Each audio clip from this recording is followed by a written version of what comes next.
সংযুক্ত আরব আমিরাতে আপনারা যে সকল প্রবাসী ভাই ও বোনেরা আছেন, দেশের প্রতি আপনাদের যে অবদান, আমার মনে হয় সেটা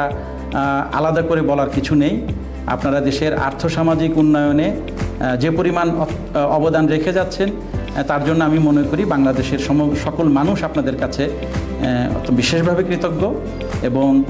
আমি বিশেষ করে বাংলাদেশ সরকারের পক্ষ থেকে আপনাদের কাছে সেই জন্য আমাদের আন্তরিক ধন্যবাদ এবং কৃতজ্ঞতা আরও একবার প্রকাশ করছি।